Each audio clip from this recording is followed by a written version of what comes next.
Greetings, my dear viewer. You're on the channel The Price of Cheating. The channel is for those who appreciate traditional family values and condemn adultery. So be sure to subscribe to the channel. Let's get started. I sensed her presence before I saw her. She hesitated in the doorway for a moment, hoping to catch my attention. Deciding to ignore her, I closed my laptop and put it away. The desk, the printer, and everything else on my to-do list were already taken care of. The only thing left within me was a simmering anger. "Is it really over between us?" she asked, her voice so soft that I almost missed it. "Yes," I replied, still looking away. After a few moments of silence, she continued, "Would you at least look at me while we talk?" I still didn't turn as I answered her. "Do you want to talk right now?" "So what if I do?"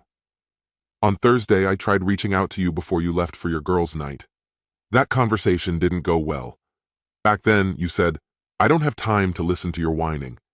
We only have a few days left. Just finish it. It'll be better for both of us.' Honestly, you really hurt my feelings. I hadn't even realized I was on the verge of tears. I was just trying to get a reasonable point across, but maybe emotions briefly took control of me. I sighed. You're right. Your absence cleared the fog, allowing me to see things more clearly. Sure, I noticed some unpleasant things, but at least I had clarity when I faced them. I appreciate that. Why are you so upset? Maybe I was wrong for not recognizing how much this trip meant to you.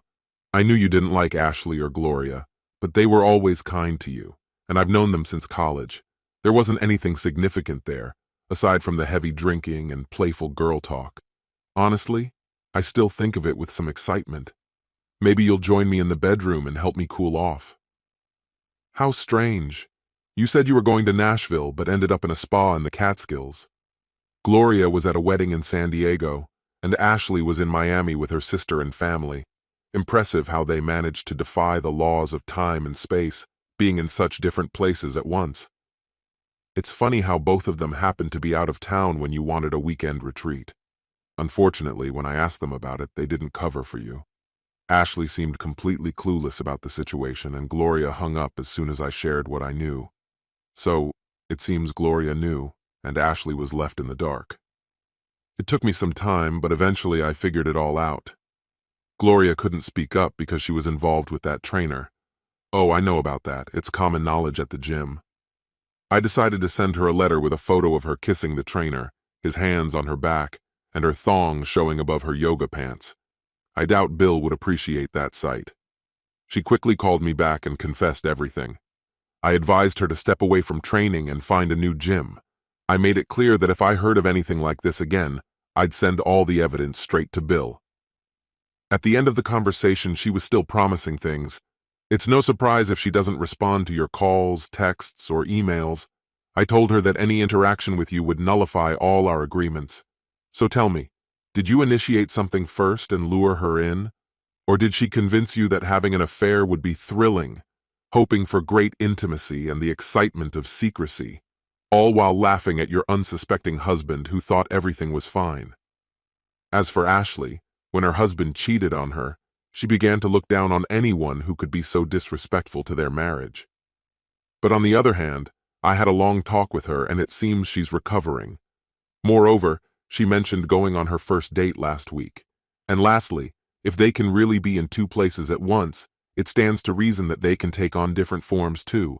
To turn into a tall, bald man with a goatee, they must have worked together. When I turn away, I have no doubt that you won't be there, just an empty space where my wife used to stand. So yes, it's clear. We're over.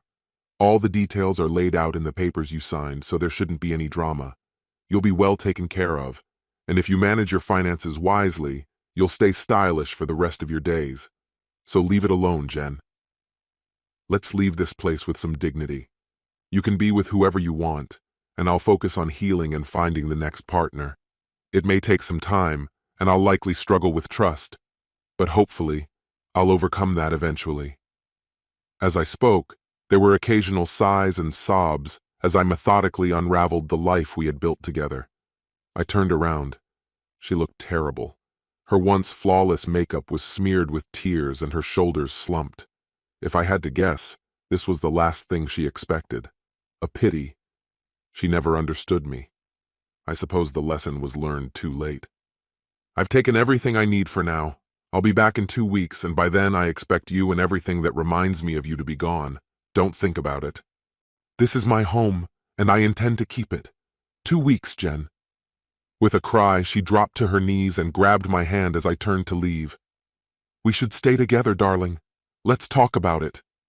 There's nothing to discuss. You betrayed 29 years of marriage for a younger lover.